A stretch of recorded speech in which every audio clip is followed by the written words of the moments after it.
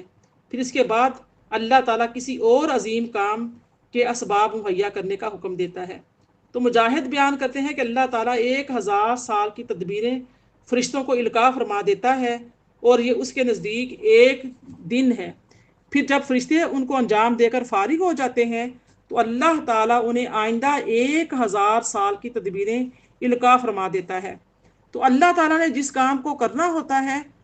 اس کے مبادہ اور اسباب کا سلسلہ 1000 سال پہلے شروع فرما دیتا ہے۔ پھر وہ کام اللہ تعالیٰ کی حکمت بالغہ کے مطابق مختلف ادوار میں گزرتا ہوا بتدریج اپنے منتہائے کمال تک پہنچتا ہے۔ پھر اس کے جو نتائج اور آثار مرتب ہوتے ہیں وہ بارگاہ ربوبیت میں پیش ہونے کے لیے چڑھتے ہیں۔ یعنی کہ ہم کہتے ہیں نا کہ جب وقت آئے گا فلاں کام ہو جائے گا، تو اللہ پاک نے ہر کام کا وقت مقرر کیا ہوا ہے۔ فرشتوں کو ان کام کے جو کام ہوتے ہیں، جو ذمہ داریاں دی جاتی ہیں، ان کے اسباب مہیا کیے کرتے ہیں اور وہ اس کام میں لگ جاتے ہیں۔ جب اس کا وقت جو اللہ نے مقرر کیا ہے کہ یہ کام اس وقت میں ہو جائے، تو پھر اس ٹائم پیریڈز کے اندر وہ کام ہونا ہوتا ہے۔ تو لہٰذا ہمیں نہ شکریہ بے صبریاں نہیں کرنا چاہیے، اللہ پاک سے اچھی امیدیں رکھنی چاہیے، اللہ پاک پر توقع رکھنا چاہیے، دعائیں کرتے رہنا چاہیے، کبھی نا امید اور مایوس نہیں ہونا چاہیے۔ اللہ تعالیٰ اس کائنات کی جو تدبیر فرماتا ہے، اگر انسان اور بشر اس کی تدبیر کرتے تو اس میں 1000 سال لگتے۔ حضرت جبریل آسمان سے زمین کی طرف وحی لے کر آتے ہیں، پھر واپس اس جگہ پہنچتے ہیں جہاں سے وحی قبول کی تھی، اور یہ در حقیقت 1000 سال کی مسافت ہے۔ زمین سے آسمان تک 500 سال کی مسافت ہے، اور آنے اور جانے کے اعتبار سے 1000 سال کی مسافت ہے، یعنی کہ 500 سال آنے کے اور 500 سال جانے کے۔ تو حضرت جبریل جو جبریل امین ہیں، وہ اس مسافت کو ایک دن میں طے کر لیتے ہیں۔ اور یہ بھی ہو سکتا ہے کہ یوم سے مراد جو ہے نا یوم قیامت ہو، یعنی اللہ تعالیٰ آسمانوں سے زمینوں تک تمام کائنات کی تدبیر فرماتا ہے۔ پھر ایک وقت آئے گا جب یہ سارا سلسلہ ختم ہو جائے گا اور تمام انسانوں کے اعمال آخری فیصلے کے لیے اللہ تعالیٰ کی بارگاہ میں پیش کیے جائیں گے، اور یہی قیامت ہے، اور یہ دن 1000 سال کا ہوگا۔ میری پیاری بہنوں، اگر یہ اعتراض کیا جائے کہ یعنی کہ جو مفسرین کرام یہ کہتے ہیں کہ قیامت کا دن 1000 سال کا ہوگا، تو قرآن میں ہے کہ یہ دن 50,000 سال کا ہوگا، جیسا کہ سورہ معارج کی آیت نمبر 4 میں آتا ہے، تخرج الملائکۃ والروح الیہ فی یوم کان مقدارہ 50,000 سنہ۔ فرشتے اور جبریل اس کی طرف اس دن میں چڑھیں گے جس کی مقدار 50,000 سال ہے۔ تو اس کا جواب مفسرین کرام یہ دیتے ہیں اس اعتراض کا کہ فی نفس ہی قیامت کا دن 1000 سال کا ہوگا، لیکن وہ اپنے شدت اور ہولناکی کے اعتبار سے کفار پر 50,000 اور مومن پر اپنی یعنی کہ خفت اور آسانی کے اعتبار سے صرف اتنے وقت میں گزر جائے گا جتنے وقت میں ایک فرض نماز پڑھی جاتی ہے۔ میری پیاری بہنوں، سورہ سجدہ میں دن کی جو مقدار یعنی کہ جو ایام دنیا کے اعتبار سے 1000 سال فرمائی ہے، اور سورہ معارج میں اس کی مقدار 50,000 سال فرمائی ہے۔ اس بارے میں مفسرین نے اس میں اس طرح تطبیق فرمائی ہے کہ زمین سے آسمان دنیا کی مسافت جو ہے نا ایام دنیا کے اعتبار سے 1000 سال ہے، اور زمین کے آخری طبقے سے لے کر پہلے آسمان تک یہ مسافت ایام دنیا کے اعتبار سے 50,000 سال ہے۔ تو یہاں رہا یہ کہ مومن کے اوپر یہ وقت اتنی دیر میں گزرے گا جتنی وقت میں فرض نماز پڑھی جاتی ہے۔ تو اس کی دلیل یہ ہے کہ حضرت ابو سعید خدری رضی اللہ تعالیٰ بیان کرتے ہیں کہ رسول اللہ صلی اللہ علیہ وسلم نے عرض کیا گیا کہ قیامت کا 50,000 سال کا دن کس قدر طویل ہوگا۔ صحابہ نے سوال کیا تو رسول اللہ نے فرمایا کہ اس ذات کی قسم جس کے قبضہ قدرت میں میری جان ہے، یہ وقت مومن پر بہت تھوڑا ہو کر گزرے گا، بہت خفیف ہوگا، حتیٰ کہ مومن جتنے وقت میں دنیا میں فرض نماز پڑھتا ہے یہ اس سے بھی کم وقت میں گزر جائے گا۔ مسند احمد یعنی یہ حدیث مبارکہ موجود ہے۔ حافظ زین نے کہا ہے کہ اس حدیث کی سند بالکل حسن ہے۔ حافظ حیثمی نے بھی کہا ہے کہ اس کی سند جو ہے وہ حسن ہے۔ اور اس کے بعد جو ہے امام حسین بن مسعود بغوی وہ لکھتے ہیں کہ عطا اور مقاتل نے حضرت ابن عباس رضی اللہ تعالیٰ عنہ سے روایت کیا کہ اس آیت کا معنی یہ ہے کہ اگر تمام مخلوق کا حساب قیامت کے دن بندوں کے ذمہ کیا جاتا تو اس میں 50,000 سال لگتے، لیکن اللہ تعالیٰ دنیا کے اعتبار سے آدھے دن میں اس حساب سے فارغ ہو جائے گا۔ سبحان اللہ۔ اس بارے میں محمد بن فضل نے کلبی سے روایت کیا ہے کہ اگر اللہ تعالیٰ قیامت کے دن مخلوق کا حساب فرشتوں اور جنوں انس کے ذمہ لگاتا تو وہ 50,000 سال میں بھی یہ حساب نہ لے پاتے، اور اللہ تعالیٰ ایام دنیا کے 1 ساعت میں اس حساب سے فارغ ہو جائے گا۔ میں نے یہ کہا کہ مومن پر یہ وقت بہت خفیف ہو کر گزرے گا، پیچھے بھی میں نے آپ کو حدیث مبارکہ سنائی ہے۔ اس کی وجہ یہ ہے کہ جو شخص اپنے محبوب کو دیکھ رہا ہو اور اس پر صدیاں بھی گھڑیوں کی طرح گزر جاتی ہیں، اور مومن جو ہے وہ قیامت کے دن اللہ تعالیٰ کا دیدار کر رہے ہوں گے، جیسا کہ سورہ قیامہ کی آیت نمبر 22 و 23 میں آتا ہے، وجوہ یومئذ ناظرہ الی ربہ ناظرہ۔ اس دن بہت سے چہرے تر و تازہ اور خوش و خرم ہوں گے، اپنے رب کی طرف محو دید ہوں گے۔ اور جو کفار ہیں ان پر یہ دن سخت اور مشکل اور دشوار اور عذاب میں گزرے گا، کیونکہ جو محبوب سے فراق میں ہو اس پر گھڑیاں بھی صدیوں کی طرح گزرتی ہیں، اور کفار قیامت کے دن اپنے رب سے حجاب میں ہوں گے، جیسا کہ سورہ مطففین کی آیت 15 میں آتا ہے، کلا انہم عن ربہم یومئذ لمحجوبون، ہرگز نہیں یہ لوگ اپنے رب سے اس دن حجاب میں رکھے جائیں گے۔ تو اللہ پاک نے آگے جو ہے آیت نمبر 6 میں فرمایا، ذالک عالم الغیب والشہادۃ العزیز الرحیم، وہی غیب اور ظاہر کا جاننے والا غالب و مہربان ہے۔ تو میری پیاری بہنوں، اس سے جو پہلی آیتیں گزری ہیں اس میں اللہ تعالیٰ نے یہ بتایا کہ وہ آسمان سے زمین تک تمام مخلوق کی تدبیر فرماتا ہے، اور اس آیت مبارکہ میں فرمایا جا رہا ہے کہ وہ صرف مخلوق کی تدبیر نہیں فرماتا، بلکہ وہ ہر غیب اور ہر ظاہر کا علم بھی رکھتا ہے، اور صرف علم ہی نہیں رکھتا، وہ بہت غالب بھی ہے۔ لوگ جلوت میں کوئی عمل کریں یا خلوت میں کوئی عمل کریں، اس سے کسی مخلوق کا کوئی عمل مخفی نہیں ہے، کوئی عمل چھپا ہوا نہیں ہے، اور اگر وہ اس کی نافرمانی کریں یا اس سے بغاوت کریں تو وہ ان کا مواخذہ کرنے اور ان کی گرفت کرنے پر قادر ہے، وہ غالب ہے، ان کو ہر طرح کی سزا دے سکتا ہے، اور وہ بے حد رحم فرمانے والا ہے۔ اس لیے اگر بندوں سے کوئی خطا ہو جائے تو وہ مایوس نہ ہوں، وہ رحیم و کریم ان کی خطاؤں کو معاف کر دے گا، اور جو بندے اس کی اطاعت کرتے ہیں، اس کی حکم عدولی نہیں کرتے، وہ ان پر رحم فرمائے گا اور ان کو اپنے فضل و کرم سے اجر و ثواب عطا فرمائے گا۔ میری پیاری بہنوں، یہاں پر جو عالم الغیب کا لفظ استعمال ہوا ہے آیت نمبر 6 میں کہ ذالک عالم الغیب والشہادۃ، یہ عالم الغیب کا جو لفظ ہے یہ اللہ تعالیٰ کی جو صفت ہے مخصوصہ ہے، اور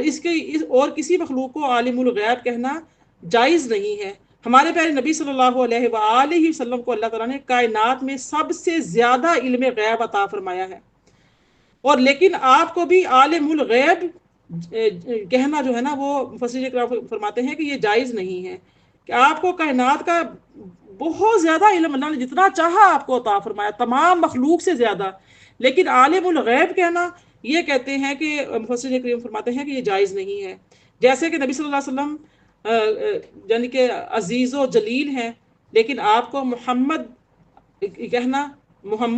عز و جل کہنا یہ جائز نہیں، نعوذ باللہ من ذالک، کیونکہ عرف میں عز و جل اللہ تعالیٰ کے ساتھ خاص ہو چکا ہے۔ اسی طرح اس کے باوجود کہ آپ کو بہت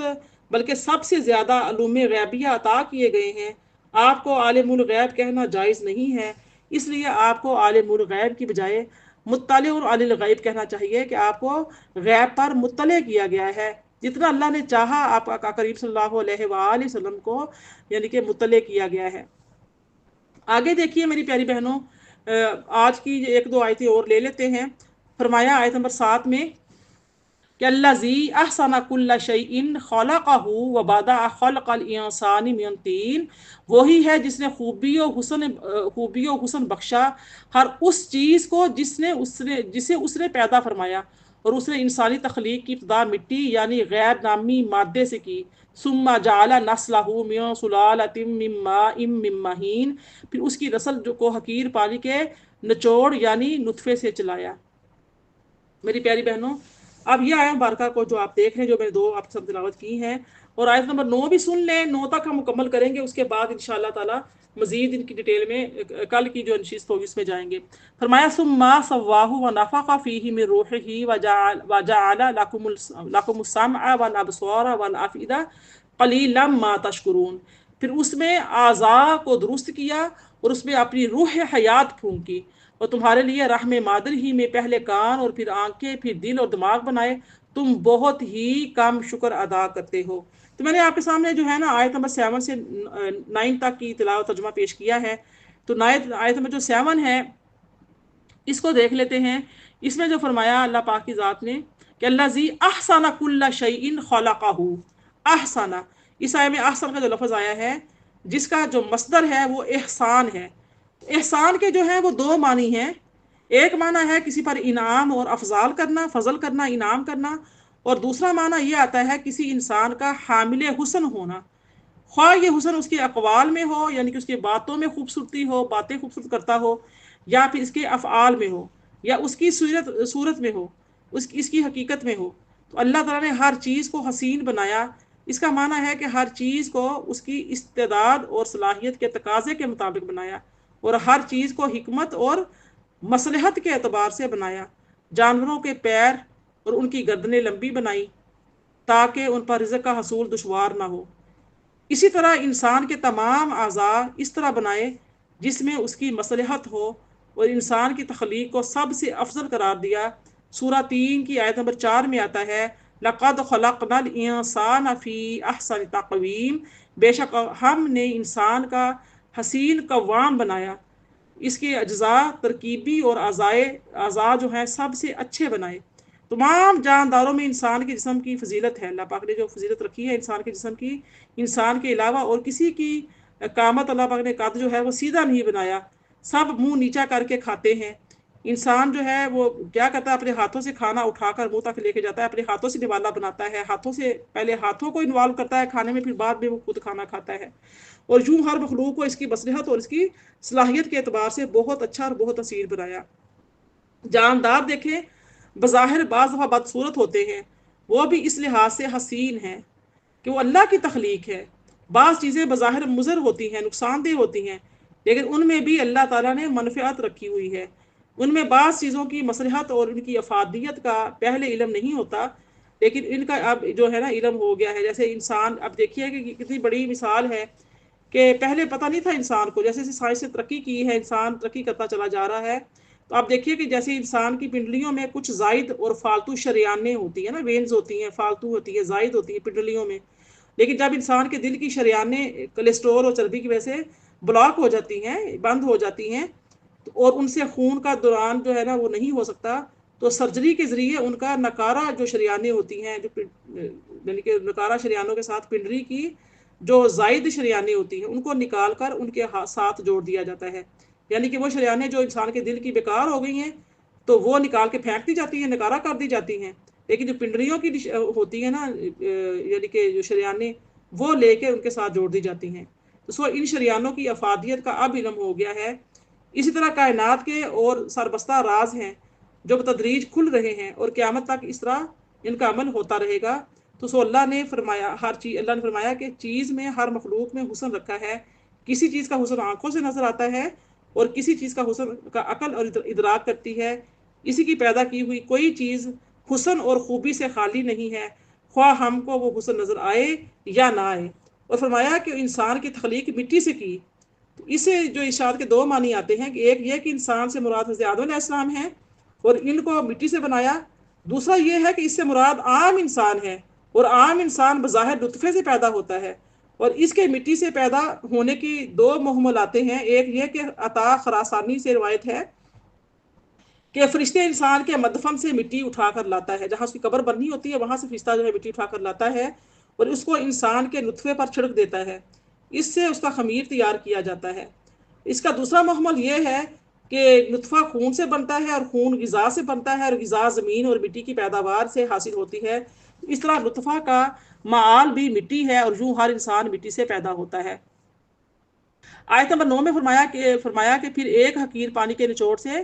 اس کی نسل بڑھائی، سورہ جو اس کی 8 نمبر آیت ہے۔ تو یہ نطفہ انسان کی پشت سے نچڑتا ہے، اور نسل کا معنی اس میں یہ آتا ہے کہ اولاد، یعنی اس نچڑی ہوئی حقیر بوند سے انسان کا سلسلہ نسب چلتا ہے۔ سبحان اللہ۔ پھر فرمایا اس کے پتلے کو ہموار کیا اور اس میں اپنی طرف سے روح پھونکی، اور تمہارے لیے کان، آنکھیں، دل بنائے، تم بہت کم شکر ادا کرتے ہو۔ کتنی بڑی اللہ تعالیٰ کی یہ نعمت ہے۔ یہ روح جو ہے نا، روح سے متعلق انشاءاللہ کل کی جو تفسیر ہوگی اس میں ڈیٹیل کے ساتھ بیان کیا جائے گا، کیونکہ روح کے اوپر بہت بحث ہے کہ روح ہے کیا۔ اس سے متعلق پھر روح جو کافر کی روح اور جو مسلمان کی روح ہے اس کے احوال انشاءاللہ تعالیٰ ڈیٹیل سے بیان کروں گی۔ لیکن جو آیت نمبر 9 ہے اس کے دو محمل آتے ہیں۔ ایک یہ آتا ہے کہ اس آیت میں ضمیریں ہیں، جو ضمیریں جو ہیں یہ حضرت آدم علیہ السلام کی طرف لوٹ رہی ہیں۔ تو فرمایا کہ اس میں جو ہے کیا ہے، اللہ آدم علیہ السلام کی طرف لوٹ رہی ہیں اور انسان کی طرف لوٹ رہی ہیں۔ اور اس آیت کا جو معنی یہ بھی آتا ہے کہ حضرت آدم کے پتلے کو ہموار اور معتدل کیا اور ان میں اپنی طرف سے روح پھونکی، اور اس کے بعد حضرت آدم کی